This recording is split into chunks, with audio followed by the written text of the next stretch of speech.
Good morning student. Previous video class में हमने हमारा चैप्टर 4 देव कंप्लीट किया था। आज हम चैप्टर 5 कृपाराम खेड़िया स्टार्ट करते हैं। सबसे पहले हम कृपाराम खेड़िया जी का जीवन परिचय रीड करते हैं। जो 5th चैप्टर है उसके कवि है कृपाराम खेड़िया। इनका जीवन परिचय देखिए। कृपाराम खेड़िया चारणों की शाखा में जन्मे थे। इनके पिता का नाम जगराम जी था। कृपाराम जी एक प्रतिभाशाली और विद्वान कवि थे। सीकर के राजा देवी सिंह और उनके पुत्र लक्ष्मण सिंह ने कृपाराम की प्रतिभा से प्रभावित होकर उन्हें महाराजपुरा तथा लक्ष्मणपुरा की जागीर प्रदान की थी। कृपाराम द्वारा रचित 3 ग्रंथ माने जाते हैं। यह राजियारा सोरठा, चालकनेसी तथा एक अलंकारों से संबंधित ग्रंथ है। वर्तमान में केवल राजियारा सोरठा ही उपलब्ध है।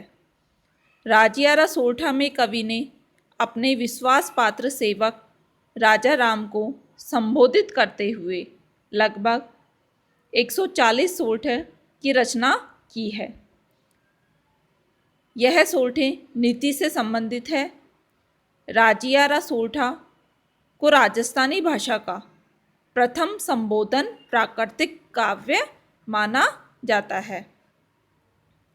यह हुआ कृपाराम खेड़िया जी का जीवन परिचय कंप्लीट।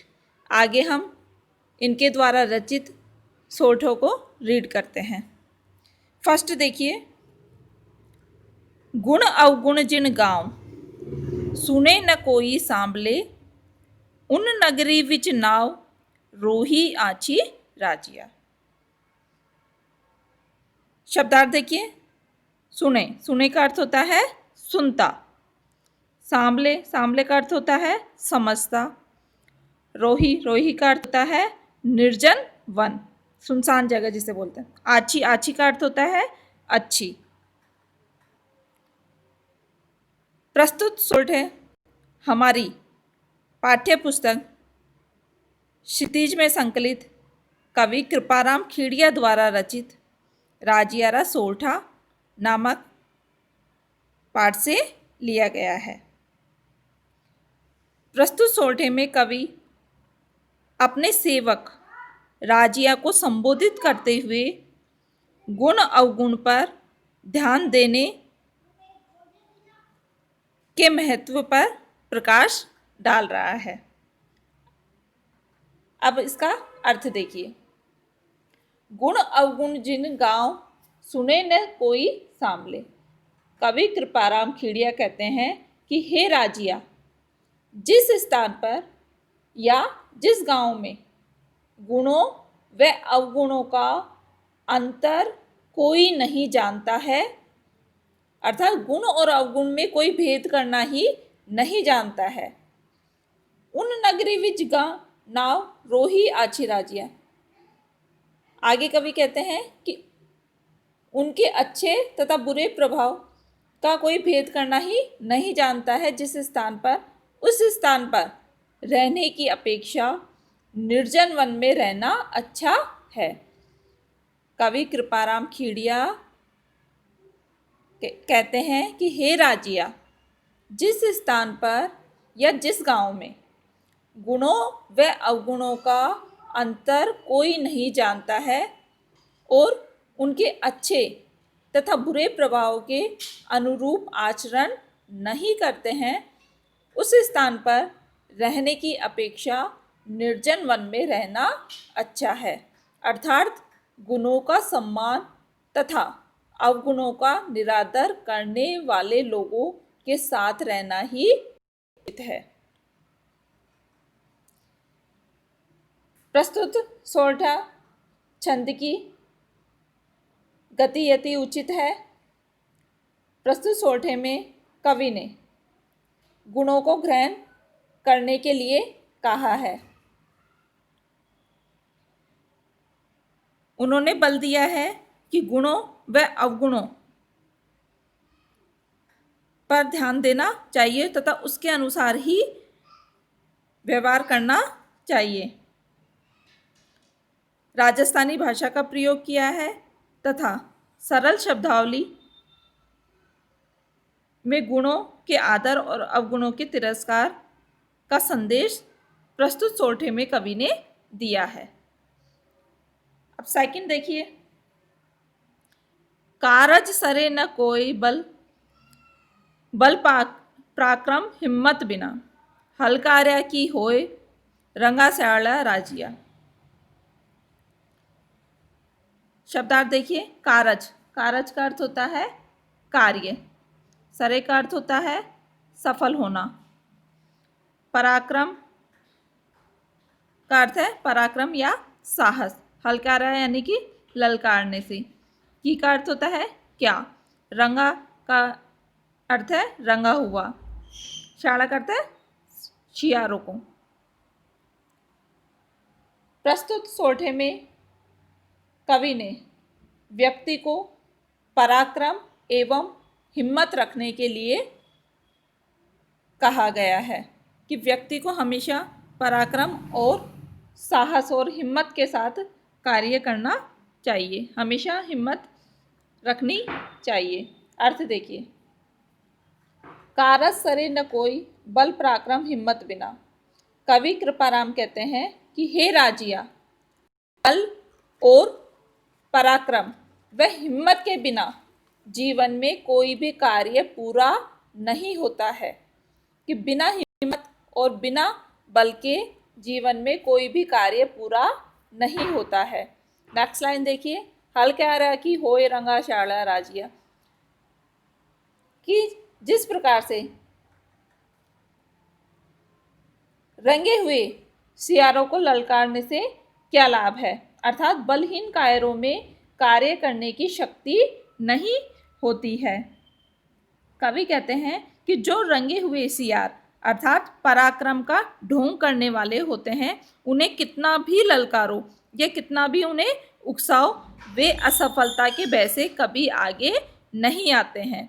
अर्थात जीवन में सफलता उन्हीं को ही मिलती है जो कि बल और पराक्रम के साथ आगे बढ़ते हैं, और जो ढोंग लिए हुए बैठे रहते हैं, कितना ही ललकारो और कितना ही उकसाओ, वो असफलता के भय से कभी भी आगे नहीं आते हैं।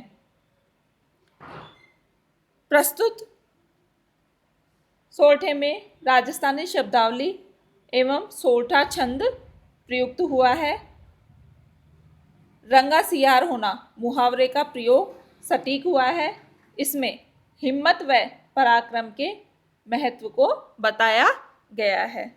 यह हुआ हमारा सेकंड दोहे सोरठे का अर्थ कंप्लीट।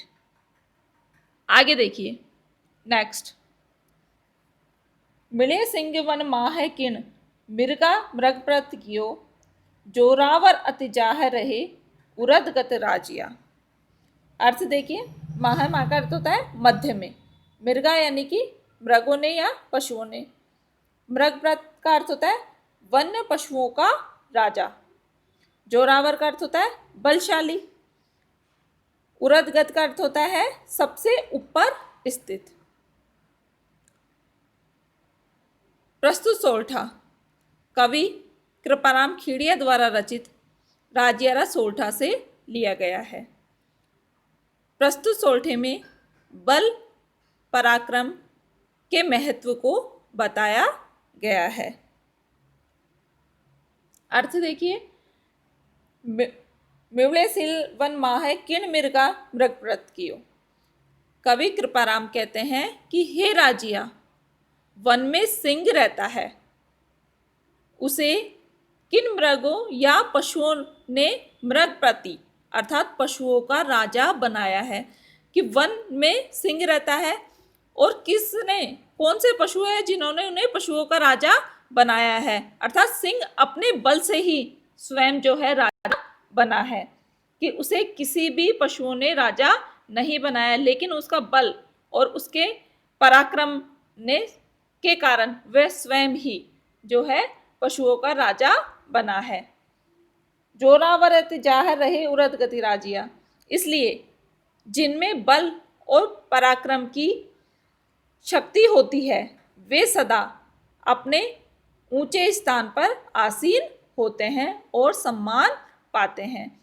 कि जो शेर है उसे पशुओं का राजा कहा जाता है, किंतु पशुओं ने कभी भी मिलकर उसे राजा के रूप में स्वीकार नहीं किया। वह तो स्वयं अपने पराक्रम से पशुओं का राजा बना हुआ है। अतः बलवान प्राणी जहाँ भी रहता है ऊंचे स्थान पर सुशोभित रहता है, वह अपना स्थान स्वयं ही बना लेता है। युद्ध में भाग लेना अच्छा है, गौरव की बात है। जब सूरवीर तलवारों की तीखी धार का सामना करते हुए आगे बढ़ता है, तभी वह पृथ्वी का स्वामी राजा बनकर उसे भोगता है। अर्थात युद्ध भूमि में अगर पीठ दिखाकर या अपने बल का पराक्रम ना करे तो वह कभी भी राजा नहीं बन सकता है। चुनौतियों का साहस के साथ सामना करने वाला व्यक्ति ही जीवन में उच्च स्थान प्राप्त करता है। प्रस्तुत सोरठे में उपदेशात्मक शैली का प्रयोग किया है, सोरठा छंद है तथा सरल राजस्थानी भाषा का प्रयोग कवि ने प्रस्तुत सोरठे के अंतर्गत किया है। कवि ने पराक्रम और साहस की महिमा प्रस्तुत सोरठे में बताई है।